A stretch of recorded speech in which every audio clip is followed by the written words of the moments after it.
Hey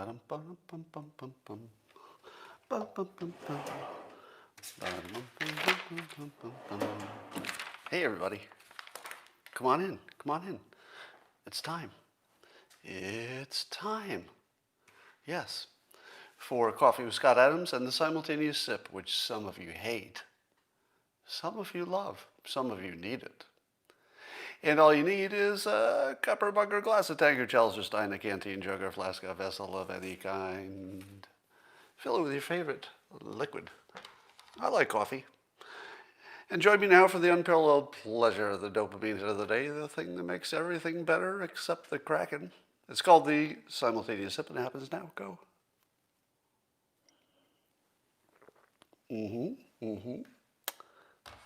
I can feel the Kraken getting stronger every minute. Well, we'll talk about the Kraken, but let's get to important things first. The most important thing on my schedule, December 16th, the sci-fi show The Expanse comes out with its next season.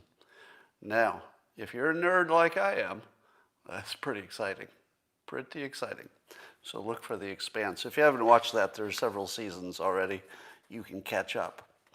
Carly Fiorina made some news with this tweet. She said, "Inadequate men in big jobs are always dangerous. President Trump has cemented his legacy as an inadequate man who lacks the mental faculties and strength of character necessary for the job.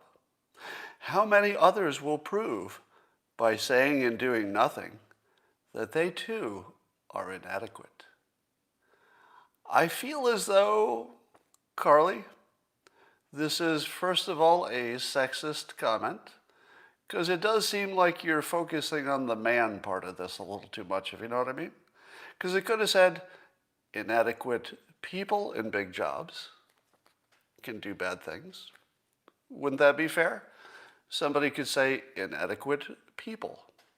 But if you say inadequate men in big jobs, it feels like a comment about men, doesn't it? Doesn't it feel a little bit?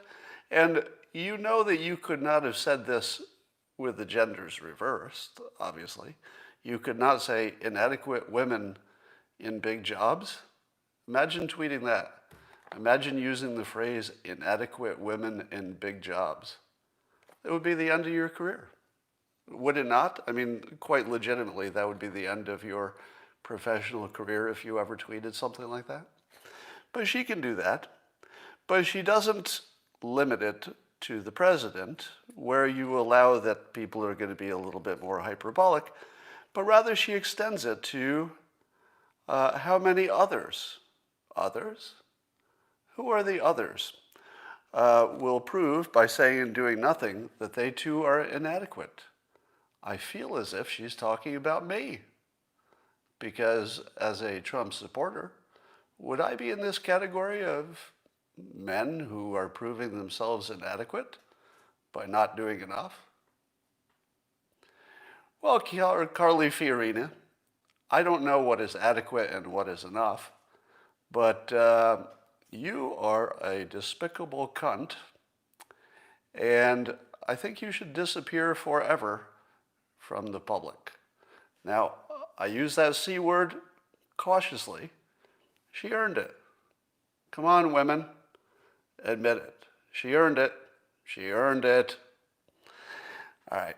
I wouldn't use that word for anybody else, but I think she moved herself into a special category where I think that word just sort of fits in this case. She's a despicable human being. There's an important news conference coming up, President says, at 12 Eastern, in which the RNC lawyers will be showing their very clear and viable path to victory. Very clear and viable path to victory. What do you think? Will it be persuasive? We will talk about some of the things. We'll get to that. Jim Cramer on CNBC made some news referring to the two White Houses. So, as you know, I made the most unusual prediction about this race. Once we got closer to the election itself, I started saying, it looks like we're going to have two presidents.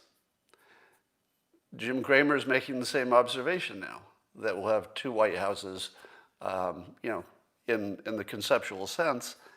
But then he went further and said that he thinks that if it comes to it, and Trump decides not to leave, Jim Cramer believes that the U.S. Army would take Biden's side. What do you think? If the U.S. Army got involved, would they take Biden's side? Well, I'm going to say they won't get involved at all. I don't think that they will get involved at all. Somebody says, you love yourself. Good grief. Don't you? I don't understand the comment. Should we not be loving ourselves? Why don't you love yourself? Is there something wrong with you that you don't love yourself? All right. Do you ever wake up and you're feeling a little too aggressive? And you think to yourself, I better watch it today. Because I feel like I just woke up feeling aggressive. And if I don't take care of that, I have to exercise or something. I got to take down the temperature a little bit. But here's my belief. I don't think there's any chance the U.S. Army military will be involved in the White House decision. Don't think they will get involved. But if they did, if you're treating it as a hypothetical, I think they would go with the consensus, meaning that if it looked like the process had elected Biden, they would probably back him. But I don't think they'll get involved. I don't think you have to worry about that. Let's talk about some of the pieces of evidence. Gateway Pundit is talking about something they call the drop and roll. Before I talk about any of these alleged claims about election fraud, let me remind you that my general framework for this is that there's a 95% chance that any individual claim of fraud is just BS. All right? So as I speak to each of these individual claims, just know that in my head, I'm saying there's a 95% chance that's not true. But I do believe, and I'll talk about this later, that the election had some fraud. We don't know how much yet. So the drop and roll, as the Gateway Pundit is calling it, goes like this. They drop a big bunch of votes that are presumed fraudulent. And then once it changes who's ahead, so it's the big drop, puts Biden in ahead, and then all of the allegation is that that's the drop, and then the roll part is that all the precincts that haven't yet reported come in at the same ratio. In other words, the coincidence that a whole bunch of different precincts would have exactly the same split is so unlikely that it couldn't happen naturally. Now, the counter to that is that the Gateway Pundit is looking at the wrong column. And that the column they're looking at is the cumulative percentages. And after the big drop, which changes the percentages, the little precincts that come in afterwards, even though they might be a little bit different, they're not big enough to change the overall cumulative percentage. So if you're looking at the cumulative percentage not changing, you could say, well, that's the biggest coincidence in the world. How could the average not change as you're continually adding data? It would fluctuate, wouldn't it? I mean, you'd think, but it doesn't. But the counter argument is that it's because you're looking at the cumulative, which doesn't fluctuate that much if you're only adding small amounts to it. Do you think that the claim is stronger than the debunk?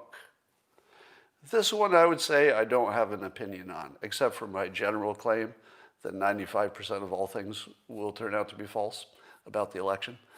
So, but I don't know. Without knowing the source of the data, without looking at the individual changes as they're coming, I don't have an opinion about whether this drop and roll thing is true or not, but I'll throw it in the bin with the things that are 95% likely not to be true. Could be. Could be. I'm not debunking it. I'm just saying it's in that category of things that you shouldn't automatically trust. In a big news, Wayne County, which had at one point said, 2 Republicans said, we're not going to certify the vote in Wayne County, which would include Detroit, which would be a big, big deal for Michigan's overall vote. But they were threatened and insulted and browbeaten by their peers until, I guess yesterday, they had decided, all right, we will certify it. And then, after there was much public uproar, and probably because of it, I would guess, the 2 people who had agreed to certify rescinded their certification. Now, it gets more complicated because I think they rescinded it after it was submitted, and I don't even think that their certification matters. It might not matter. I think it's the state that certifies, somebody said. So there's some lawyer complication in this. So the fact that they did not certify or that they reversed their certification doesn't really tell you which way it's going to go. Because you need to know the details. Maybe it ends up in court. Who knows? But here's what I like about the story. These 2 Republicans who were threatened, they were threatened in public. They decided that they would not live as people who had been cowed and threatened in public. Good for them. Good for them. And indeed, I think they should have reversed their certification just on principle.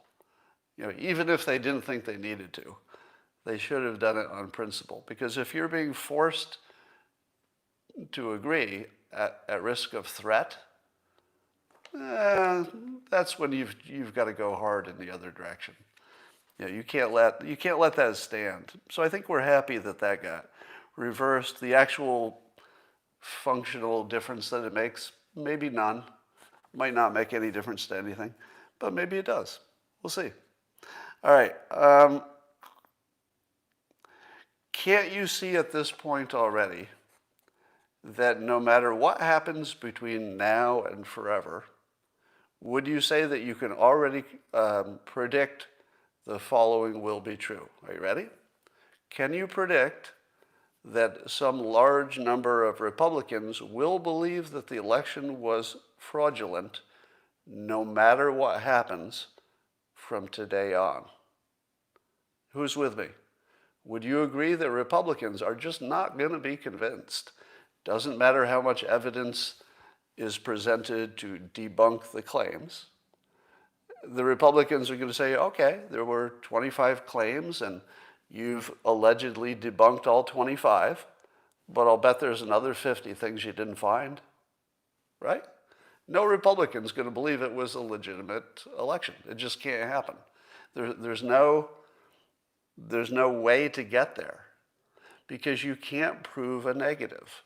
In other words, nobody can give you a piece of proof and show it to you and say, there it is. Look at this. There you go. There's your proof that there was no fraud. Because you can't prove it doesn't exist. You can only know you didn't find it, right? And in an election with so many complications and precincts and different systems involved and different people, you can never know if you found it. You can never know if you've looked hard enough to find it. It's unknowable. So we don't have a way to get past this. We will have a president. We will have one president eventually. But we don't have any system for this. We'll figure it out. It's not going to be the end of the republic. We'll figure it out. But there's no way we can get to the end of this without people thinking that Trump was really elected president. It just can't be done at this point. All right. Here's another rumor that's being debunked. I guess officials in our government are debunking The claim that the U.S. Army seized some election-related servers in Germany. You heard that story? Allegedly, the CIA and the Army, seized some German servers that had our election data on it, and that is being denied. Now, the fact that it's being denied, does that mean it didn't happen? Nope. It doesn't mean that. But we do have a debunk from an official source. If I had to bet on it, if you said, Scott, we can't know if it's true or know if it's really debunked, but what would you bet on? And I would say, I would put a pretty large bet on that not being true, that there was no server that got captured by the U.S. military. That's just my feeling about that. What about the hammer and scorecard software? What's your current feeling about whether those claims are true, that there's software built into the Dominion and maybe other systems which is designed for the purpose of throwing an election and changing the votes? Do you believe that's true? I'm going to go with my 95% likelihood it's not true. Okay? 95% likelihood, just because it's still in that category of all of these claims, 95% of them are just not going to be true. So this is just another one. There's no direct proof of it, meaning that I can't look at it myself. I haven't examined the code. But we do have individuals who say it's true. So there is some witness testimony, but they don't actually show you something. They're just talking. Are they credible? Not really. Not really. Doesn't mean they're lying, but they're not in that category of people you'd say, oh yeah, if that person says it. If you hear from this person, that's true. We don't have that kind of witness. We have the kind of witness you'd say to yourself, could be true, but I'm not going to believe it just because I'm hearing it from this one or two people. So let me separate the question of whether hammer and scorecard are real from the related but different question of whether the system could have been gamed or hacked in general. My belief is that the odds of the system being gamed or hacked or somehow fraudulently manipulated in general is very high, closer to 100%. The odds of these specific claims and those specific pieces of software, probably low. Here's my feeling. If you were smart enough to pull off this kind of fraud, wouldn't you do it better? Would it be so obvious? And it seems to me that since this hammer and scorecard thing were already out there as a thing, that you'd find some different, more clever way to do it, writing different software or something. Because that's what they would be looking for, is the hammer and the scorecard.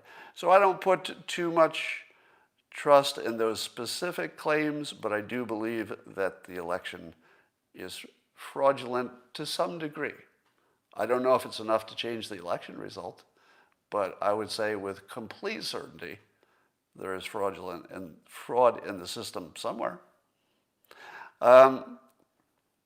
Russell James, I don't know who he is exactly, but he seems to be technically capable and has said, based on his analysis, that at least in one portion of the reported voting, there were more ballots processed within the time frame than the equipment is designed to handle. So he's saying, we know these are fraudulent because you couldn't even process this many votes in this short a time. Is that, generally speaking, the kind of claim, the class of things, that if you were to fast forward into the future, you would find out it had been debunked, or you would find out it had been true? Not based on the specifics of this, but that general kind of claim that it was physically impossible to do something technologically. How reliable is a claim that something was technologically not possible in terms of timing, specifically in terms of timing? I would say that is a very low credibility. My guess is that this falls into the category of things that later you find out, oh, they had upgraded the system, or they didn't really process them all in that hour. They only reported some of the things that had been processed earlier, or we have more processing equipment than was reported, or the timing of when it was actually done is different, or 10,000 different explanations. So if I had to put in odds on this one, again, without saying it's necessarily false, how would I know? I'm going to say it's in the category of things that are 95% likely to be false. Okay? Again, there's probably fraud, but the specific claims, probably not. How about the Minnesota spike, the 4 a.m. Minnesota spike? Is that proof of fraud, or has it been debunked? Well, the president tweeted out that claim, I think yesterday. So, and a lot of credible people are looking at that and saying, how do you get this gigantic dump of votes all in four in the morning, and they're mostly, very, very much mostly for Biden?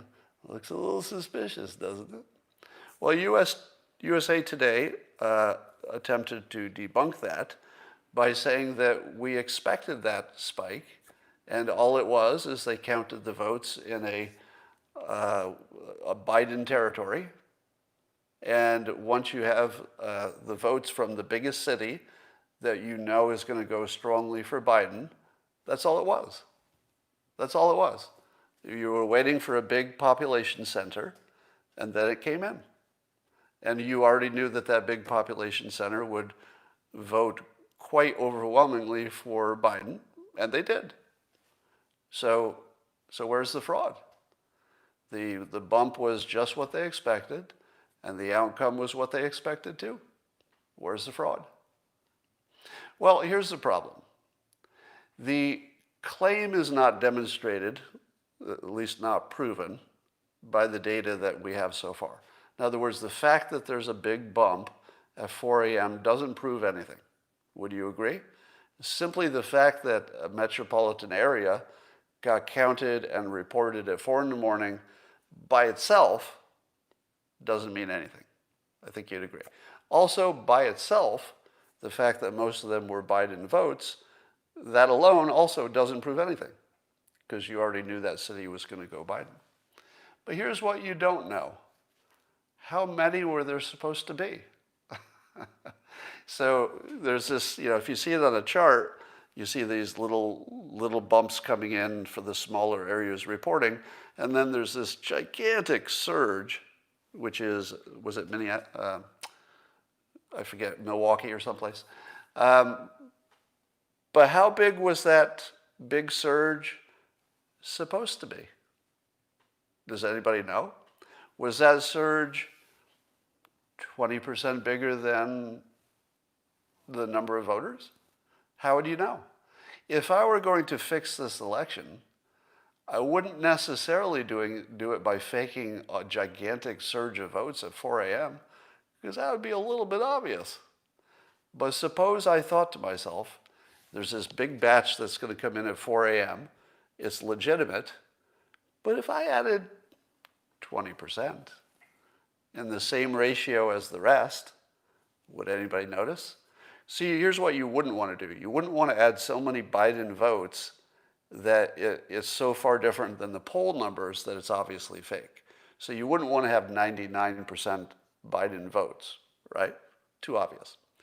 Let's say the votes that were natural were 75-25. I don't know what they were, but let's say that, 75-25.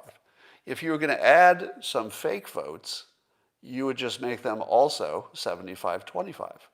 It would be invisible, because nobody knows how many votes there were supposed to be, because we did it differently this year. There's no baseline, no history to look at, because we didn't do this many mail-in votes before. So the perfect crime is to go for the biggest batch of votes that were already going to go to Biden and just make it bigger, right? Now, what evidence do I have that that's what happened? None. None. I don't have any evidence that that happened. I'm just telling you, if you were going to do a crime, you would do it the smart way. And it's pretty obvious what the smart way is. Don't make it 100% Biden votes. Go where there's already a lot of votes and you don't know what the number is supposed to be. Add 20%. That's how I'd do it. How would you do it? Right? Somebody says it was obvious, and I don't think you're right on that. I don't think it was obvious. I think it feels obvious, but there was going to be a big bunch of Biden votes as soon as those votes came in. It was going to happen. You just don't know how big it was going to be. All right. Let's talk about Benford's law. Some of you know about this. Benford's law has to do with the fact that certain digits will naturally occur more often than others. For example, the digit 1, if you're looking at lots of random numbers, there should be more of the digit 1 than there would be of other digits. Now, I don't know exactly why that makes sense, but apparently there's something to it. So when you do the Benford analysis on the votes, it looks like it violates Benford's law. So it looks like they're unnatural, which would suggest that somebody rigged them.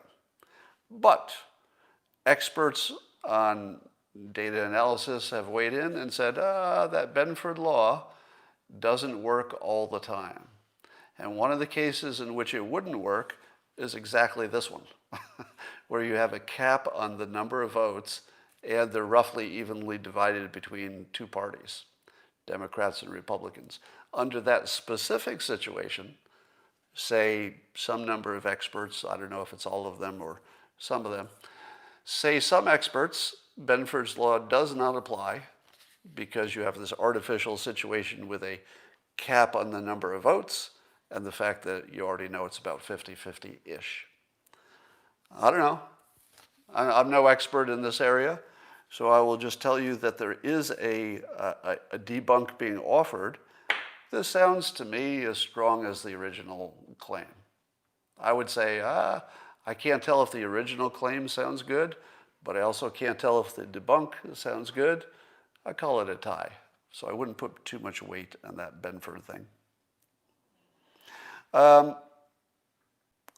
Pfizer says that their vaccination is 95% effective. This comes soon after, was it Moderna said that their vaccination was 94.5% effective? And Pfizer had before said they think it's better than 90%. And coincidentally, and this is just a wonderful coincidence, when Pfizer looked a little more closely at their claim that their vaccinations were over 90% effective, what a coincidence. They found out that it was just a little bit better than their competition. So you can trust that, can't you? Speaking of coincidental numbers. But let's be positive and say that that's probably true-ish. It's in that category. And now that it looks like Biden has more votes, you see the news is willing to say that if you've had the virus once, you probably do have long-term immunity. So now that people think that Trump will not be reelected, now they're willing to say, yeah, you were probably right about that long-term immunity. Don Lemon is up to his old tricks of mind-reading the president. I watched a clip of him saying that Trump, quote, knows he lost. Does Don Lemon know, does he know that Trump knows he lost? Because I don't think he knows he lost. Now, I also can't read his mind, But I would say that the claim that he knows he lost is just crazy talk. It's crazy talk. He's certainly not acting like he lost, and there are certainly tons of claims. If you had to say, based on what you know of this president, does he believe he lost? I think he believes it's possible, but there's so many claims of fraud, I think he believes he won, if I had to put money on it. But again, since I'm not insane, I'm not going to try to imagine what somebody thinks. CNN is doing this clever trick. So Nic Robertson had a piece on CNN.com, and this is a sentence from his piece. He says, while Trump wages a legal fight at home over what he falsely alleges is election fraud, blah, blah, blah, blah, blah. Now, this is a news site. It's a news site, so they deal in facts, right? Now, even though it's an opinion piece, if you run an opinion piece on a news site, the news editors are probably going to weigh in if you say something that's just not true, all right? So you can be opinion-y, but it's a news site. They don't want you putting stuff in there that's not real. And Nic Robertson was allowed to publish a statement that says that the president is falsely alleging election fraud. How does anybody know that? How does anybody know it's false? Nobody knows that. You could have an opinion. You could think, I think when it's all done, there won't be that much fraud to change the election. That would be reasonable. Might be right, might be wrong, but it's reasonable, right? But let me tell you what is just flat out not reasonable. To say that the president's claims of fraud are false. You can't say that. You can say it might turn out that way, right? But how in the hell does Nic Robertson know what the election software says? Has Nic Robertson done a line-by-line code check to find out there's nothing in that software? Has he counted the ballots himself? How in the world does he come to this conclusion that it's false? Here's what would have been fair.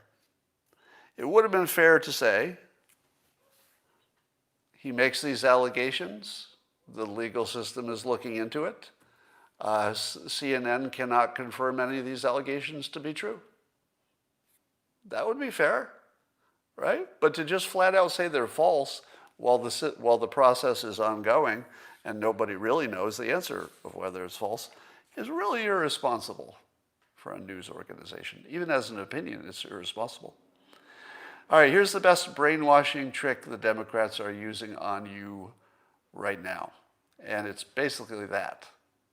So the best brainwashing trick is that because the courts have not confirmed any fraud in the election, it is therefore proven not to exist.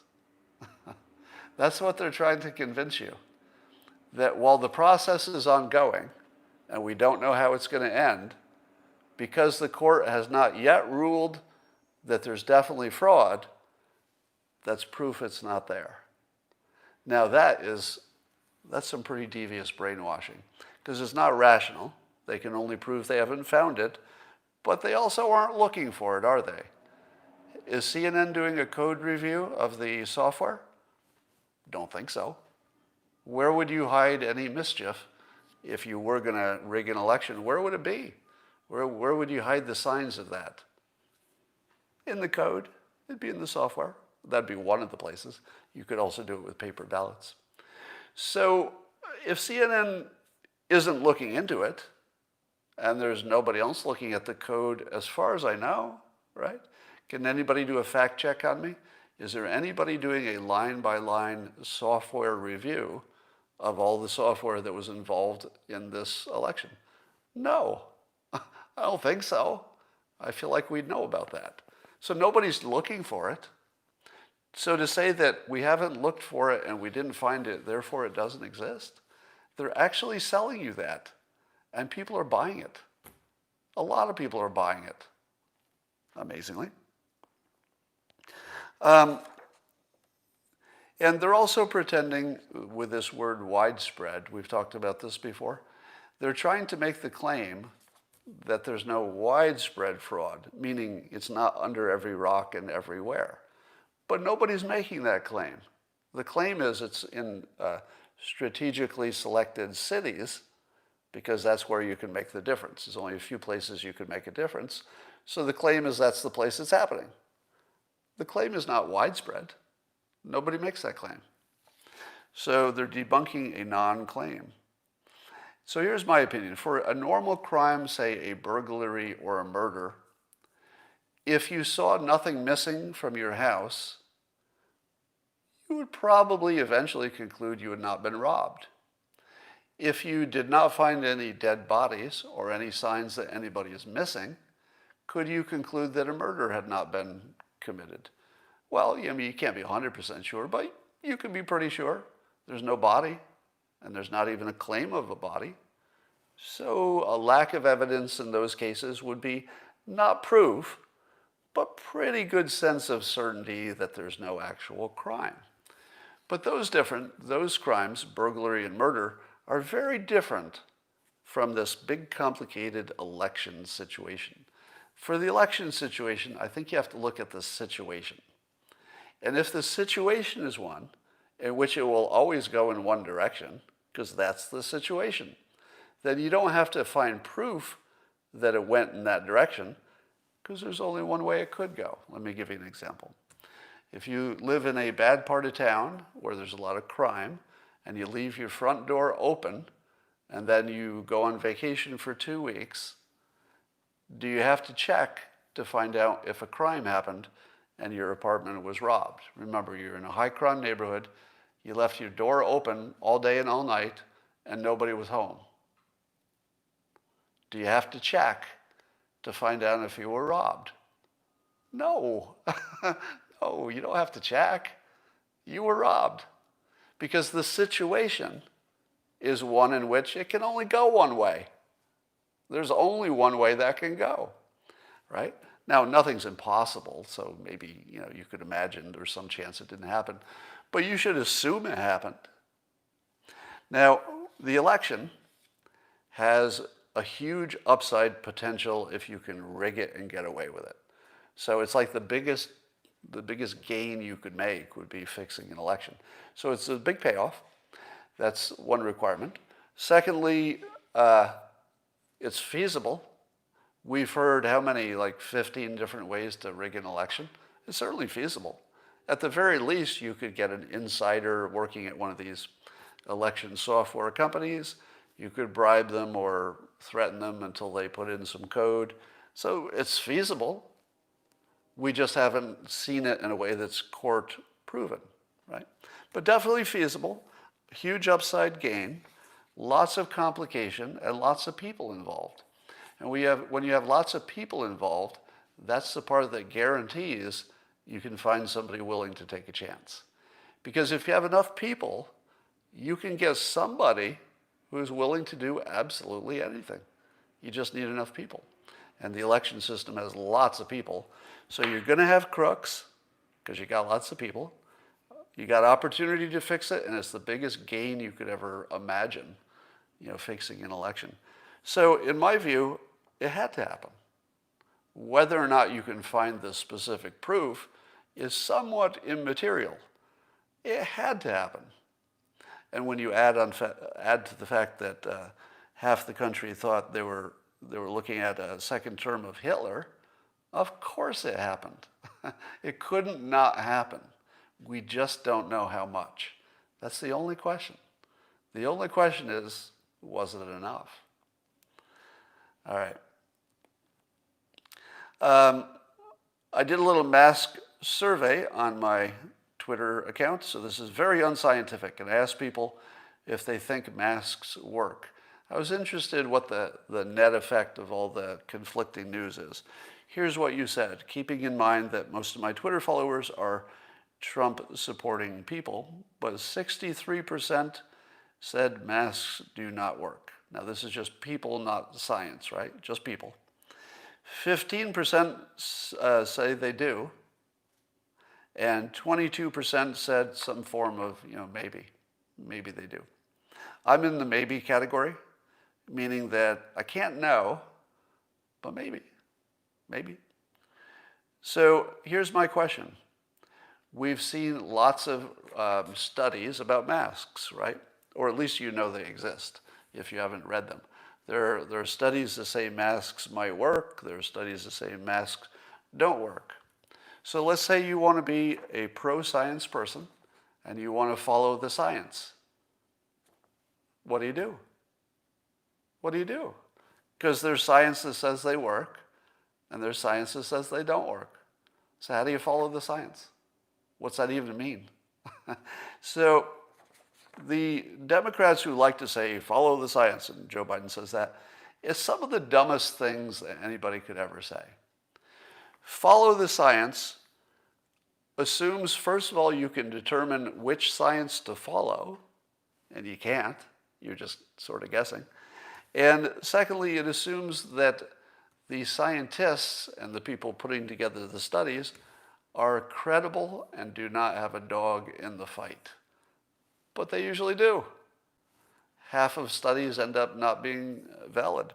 So anybody who says follow the science, they're either very young or stupid. Because that mantra, follow the science, feels like really bad advice. Like really bad advice. What you should do is be really, really careful about following the science. Wouldn't that be better? Instead of follow the science, follow the science, follow the science. They don't follow the science. We follow the science. They don't follow the science. That's all we're getting now, and it's just flat out stupid. Smarter is be very careful about following the science.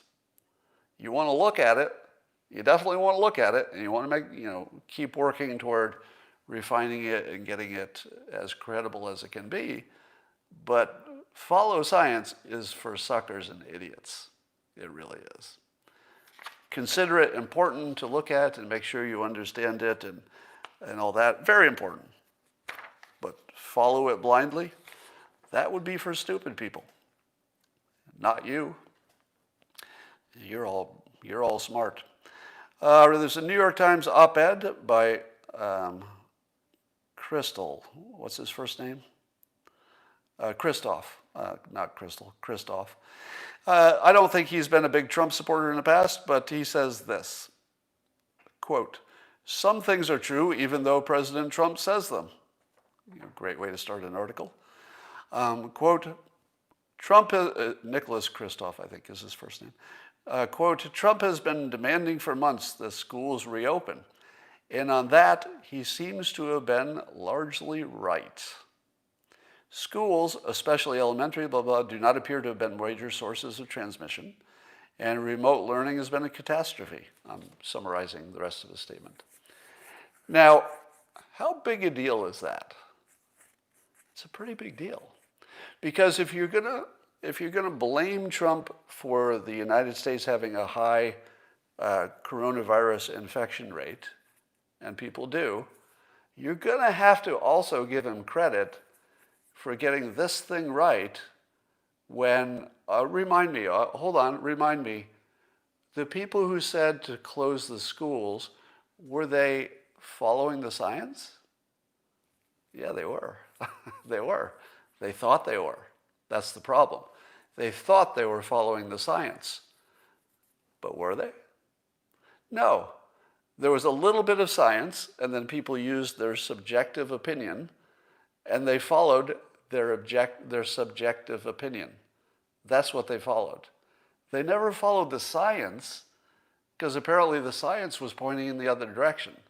So what science they were following was either wrong or incomplete or not credible or out of context or something. So here's a perfect example. Joe Biden followed the science. And he would have said, keep the schools closed, follow the science. Who would have been right? Trump or Biden? Trump would have been right because the science caught up to Trump. That's what Christoph is saying.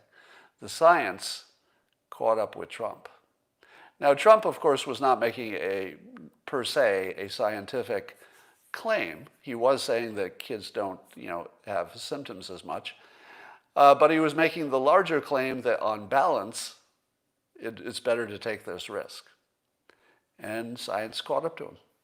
So I feel as though if you're going to give him the blame for the death count, you also have to give science the blame for destroying a year of our children's lives. Right? That's not on Trump. That's on science. So if you're keeping score, science is a tie on masks, because at first they said no, then they said yes, and now we're seeing studies coming out that say no and yes. So on masks, I would say science versus Trump, it's kind of a tie. Because I think it's a maybe, so I'd say still wear them. But Trump said that too. Trump also said, we don't know. I'm pro-mask. Go ahead and wear them. I think Trump was as right as science was on masks. I think on shutdowns of the economy, we're also seeing studies that say those don't work. Are those studies credible? No, because 100% of the studies you see about coronavirus are not credible. None of them. I hope the vaccines are credible. At least with the vaccines, they set it up so they can measure something that's measurable. So that's probably credible. But pretty much all of these studies about masks and lockdowns and kids in schools and pretty much all of that is not credible. And there will be studies on both sides. All right. So Trump was right on something pretty big, the school stuff, according to Christoph, and I think he's right on that.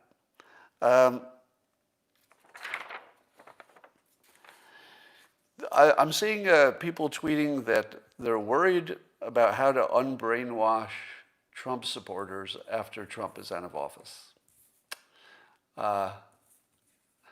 Somebody says, Scott, don't let the COVID-19 hype panic you. I wouldn't say I'm panicked or frightened in any strange way. If you were to compare how much I'm afraid, if I can use that word, afraid to capture nervous or concerned, all those things. If you said, how afraid am I of the coronavirus today versus, let's say, March or April of this year, I would say in March or April, it was kind of like a 9 out of 10 for my personal safety. Like I was really worried. I don't want to get this because I could die. I'm a certain age, etc. Today, I almost have no fear of it. Now, that's not because I shouldn't have fear, and I'll still use my common sense to, take all the right precautions that make sense in my opinion. But I've lost basically all of my fear. Is anybody else having the same reaction? So, and it's not that the science changed that much. I would say that my risk of getting it is roughly what it was before. My risk of dying is roughly exactly what I thought it was back in the earlier months. So I want to see, I'm looking at the comments, I'm seeing a lot of people agreeing. Remember I told you, and I tell you this too much, you can get used to anything if you do it long enough. You can get used to bad things if you do it long enough. You can get used to good things, of course, fairly easily. So I feel as though what happened is we just lived with the virus long enough that it started to take more of a perspective, and we can see it better in context with all of our other risks. And I would say my fear, the irrational fear, I still have a mental fear, meaning that my brain knows to stay away from COVID. It's not like I don't know that there's a danger.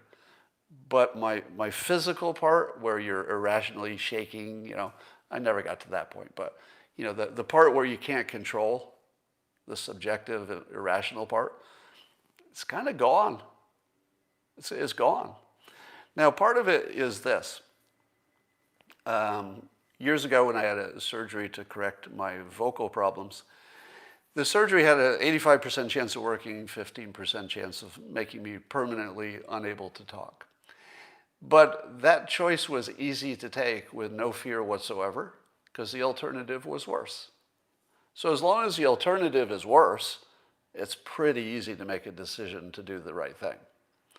And with the coronavirus, living as a prisoner is worse than the risk of getting the disease and maybe having a bad outcome. So once you get to the point where you just say, it might kill me, and I'm still willing to go to the store. Might kill me, and I'd still rather be a free human being who can go to the store. So the fear just goes away once you realize that's your life. You got to live with it. All right, so I was talking about the unbrainwashing of the Trump supporters. And here's what would really help. If you wanted, let's imagine that they're being sincere, the Democrats, when they say they want to brainwash or unbrainwash Trump supporters. What would be a good way to start? How about not lying about 100% of the things you talk about? I mean, that would be a start. If you want Trump supporters to, trust Democrats or trust their message or their ideas or anything, the place to start would be to stop lying about everything, just everything. If you don't start there, don't bother. Don't bother. Don't try to convince Trump supporters that they need to be fixed. Because you know who needs to be fixed? Carly Fiorina needs to be fixed. She needs to be fixed really bad. Don Lemon needs some help. He needs to be fixed. But Trump supporters, do they need to be unbrainwashed? I don't think so. Were they causing a lot of violence? Were Trump supporters hurting people and rioting? Nope. Do you know who needs to be unbrainwashed? The people who were looting and burning black-owned businesses to support less racism. There's a lot of people who need to be fixed and unbrainwashed. And really, you could argue everybody could benefit from that. We're all a little brainwashed, right? You don't have the option of being the one person who didn't get a little bit brainwashed by life. So we're all a little brainwashed. We could all use a little less brainwashing. Might be good for all of us. But you would have to be a little bit credible to be part of that process. And Democrats have not earned that credibility. All right. Here's the most fun thing of the day that I thought I wrote down, but maybe I didn't. But luckily, I remember it. Rasmussen has some numbers coming out. I don't think that they're public yet, but I got a little sneak peek. What percentage of Democrats do you believe think that it is very likely, or at least a little bit likely, somewhat likely? What percentage of Democrats think it's somewhat or very likely that the election was fraudulent? Give me your guesses in the comments, all right? So your guesses in the comments, and look at each other's guesses. How many Democrats think the election was stolen?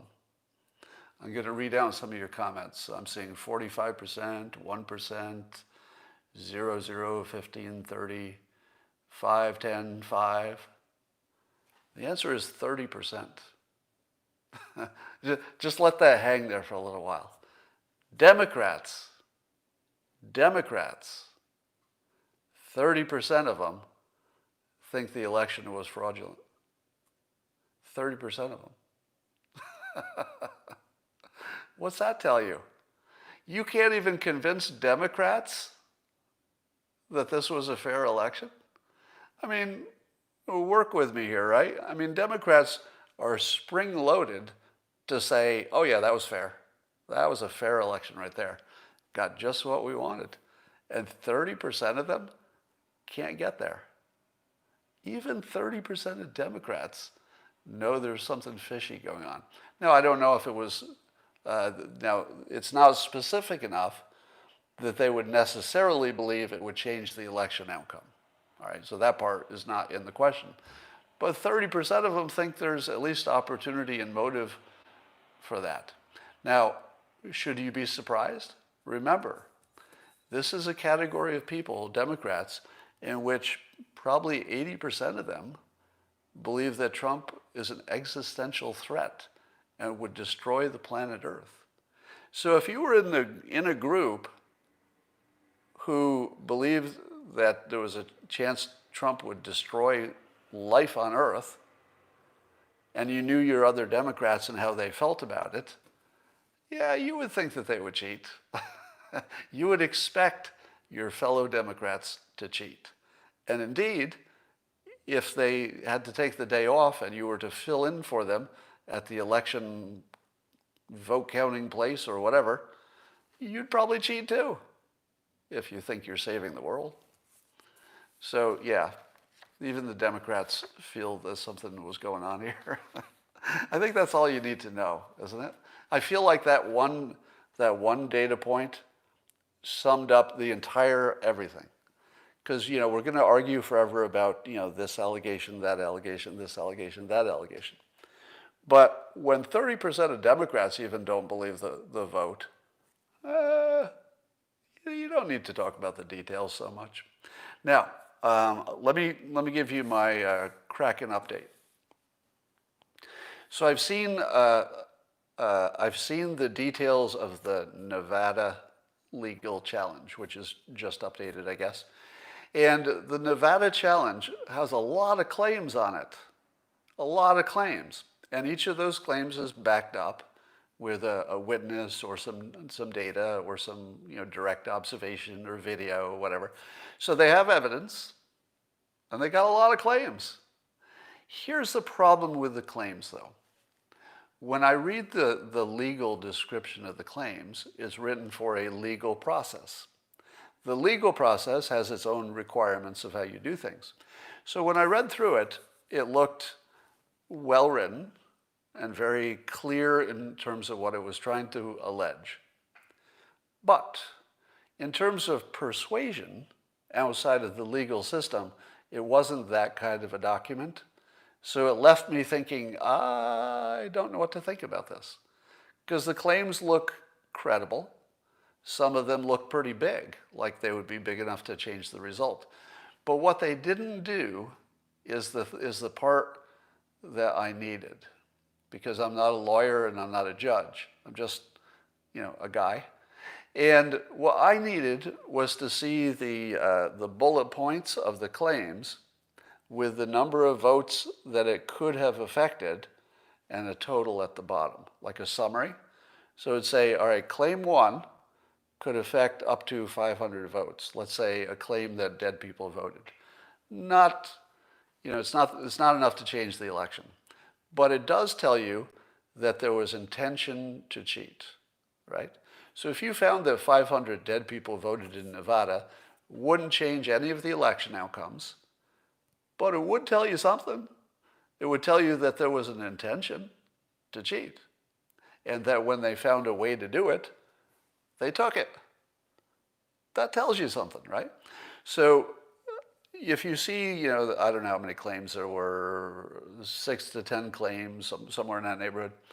And if you see them all, and then you see the number of votes, that could be very compelling. Because I need to see that subtotal. But if you see it in a long form text of this claim is this, and here's why, and then we go on to the next one, my head can't put them all together. So here's the takeaway from the legal document. My takeaway was, I saw big claims that would be big enough to change the election. But I did not see, this is just me personally, I did not see all the evidence to back up those claims. So I can't say that I've seen the Kraken, because I've seen big claims, but I haven't, personally seen the evidence.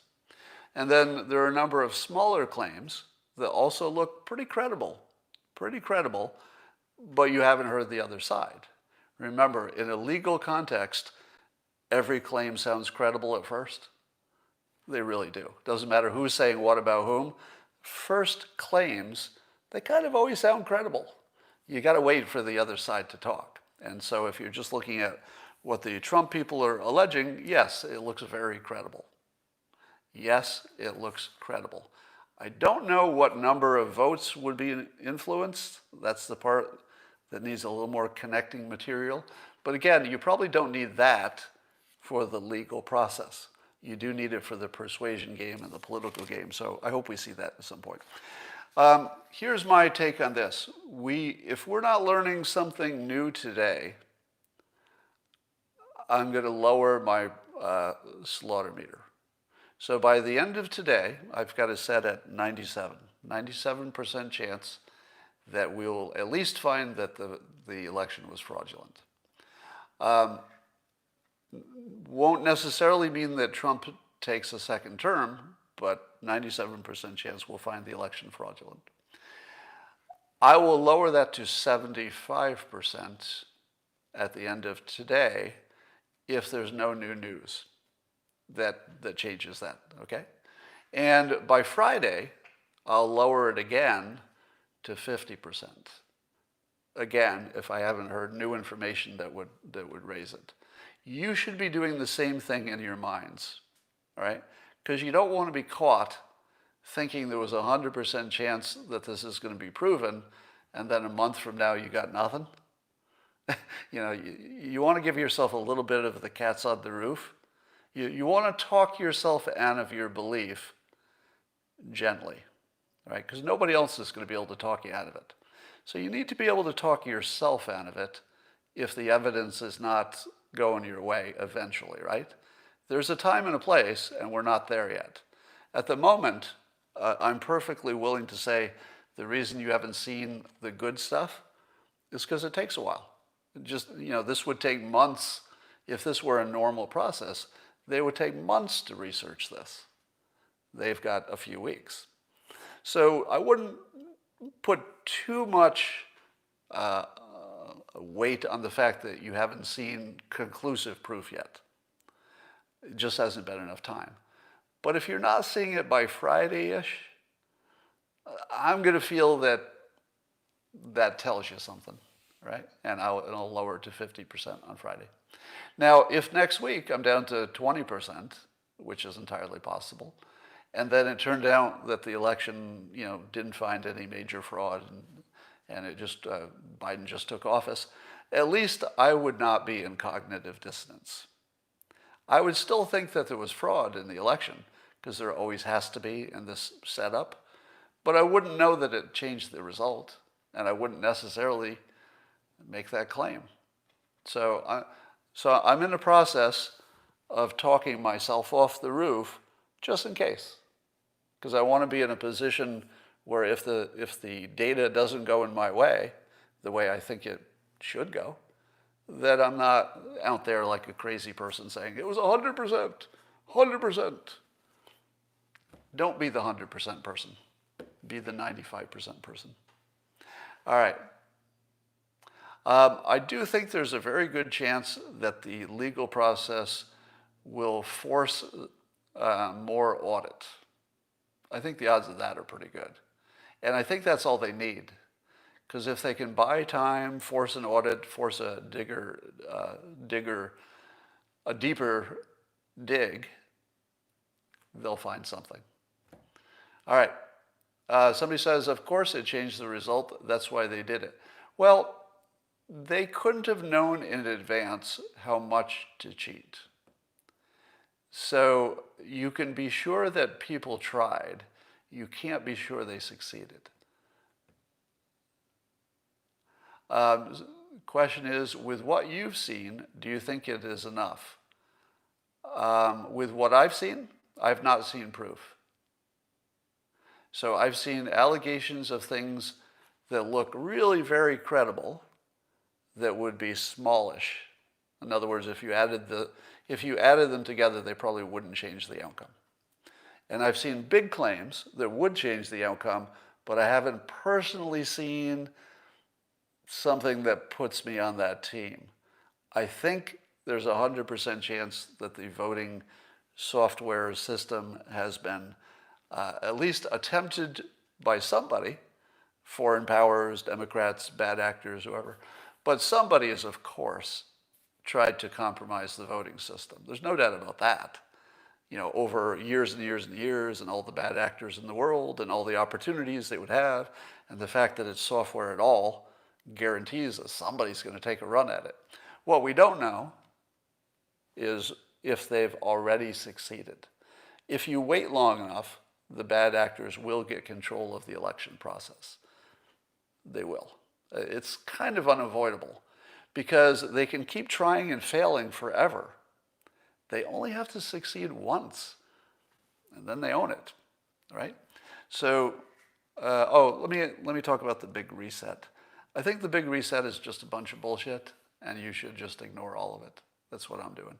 The big reset, here's my problem with it. It is true that people are saying out loud, people in power are saying out loud, that the coronavirus gives us an opportunity to sort of reboot society and rethink how we do everything. But that's just true. That's not a plan. That's just an observation. It's the first thing that I and lots of people said when the pandemic started. I'm not part of some big reset plan to take over the world, but it was obvious to me that a whole bunch of things would be different and that we should take the opportunity to say, hey, if everything's up in the air for a few months, let's redesign some stuff. Let's see what else we can do. So if you're worried about the Great Reset is how the socialists take over, I think everybody looks to take advantage of a crisis. But I don't know that there's a meeting somewhere where they're having big reset strategy meetings. I wouldn't. Says, Scott, you're missing on this point. Klaus Schwab. Is Klaus Schwab somebody I can look at? I'm sure that if I look at it, I'll find that there's somebody who says it's my plan to do the Great Reset and change the world. But because it was somebody's plan, it doesn't mean much. Because the pandemic was going to happen, and it was going to change things. It was just going to happen. I wouldn't worry about it too much. All right, that's enough for now, and I will talk to you tomorrow. You YouTubers are still here. Periscope is turned off. One of the things I've noticed when I look at the comments, there's a real difference between the YouTube comments and the Periscope comments. The Periscope comments are mostly people who follow me on Twitter, and so they tend to be friendlier. The YouTube comments are far more trolls. And the trolls that are the dumbest are the ones who imagine they know what I'm thinking, or they imagine they know what I know. And those are just always ridiculous. You don't know what I'm thinking. You don't know what I know, or what I don't know.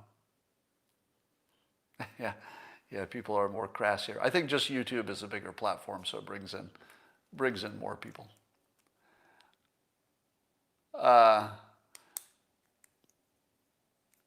All right, just looking at some of my printer update. I could not get my printer to work this morning. I had to use a different printer.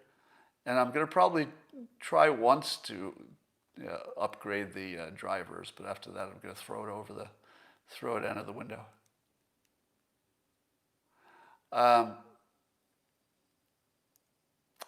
People who stuff ballots broke the law and should be charged. Of course they should. Where's the right place to look for fraud? Well, the right place is with the paper ballots, and then the second right place is with the software. So, and that's a big statement. You have to look at the paper ballots. But things you should look for example, how many ballots do you think should have been sent to the same address? If there's somebody who got 50 ballots at the same address, I'd look into that. And there's some claims of that sort of thing. Klaus Schwab runs Davos, somebody's saying. I'll Google him. But I'm pretty sure it's not going to change my opinion that the Great Reset is just wishful thinking. All right. Yeah, Trump's thing is going to be in an hour, so let's make sure we're ready for that. Some are saying that the Build Back Better is the Great Reset language. No, I would say, so I have some special insight on that Build Back Better thing. It goes like this. As a professional creative person, I write jokes for a living, and you would be amazed how many times I will write a joke, and I'm positive I'm the only person who could have thought of that joke, and I'll see somebody saying the same joke in an hour. It happens all the time. So there are things that you think, there's no way two people independently thought of this. It happens all the time. And then if somebody puts it out there, other people see it, maybe they don't remember they saw it, but it sticks in their head, then they're coming up with their own ideas, and they use it, but they don't remember they saw it. Let me give you an example. Years ago, I did a comic about a fake opera singer. And in my comic, this was a Dilbert comic from 25 years ago, I said that the name of the fake opera singer was Placebo Domingo. Now, his real name was Placido Domingo, but the joke was that he was a fake opera singer named Placebo Domingo. Now, I wrote that comic and finished it and was ready to submit it. And before I had submitted it, I picked up the newspaper, and there was a comic strip called Travels with Farley in it. And I look at the newspaper, and that day, in the newspaper for that day, was a comic in which he talked about a fake opera singer named Placebo Domingo. That day, while my comic was sitting next to me, that day's newspaper had my joke, Placebo Domingo, and by the way, it was not suggested by anything that was happening in current events. It was literally, my mother used to listen to him, Placido Domingo, and so it was a name in my head. It was nothing that triggered both of us to think of it at the same time. What I'm telling you is that coincidences that look like they couldn't possibly be a coincidence happen all the time in my work. The number of times I'll do a comic and then see somebody make exactly the same comic, it's a lot. It's a lot. So my comic, I did not submit. I threw it away. I trashed mine, and because I knew that if I printed it, everybody would say, well, you just copied his comic. So I couldn't do it. All right, that's all for now, and I'll talk to you tomorrow.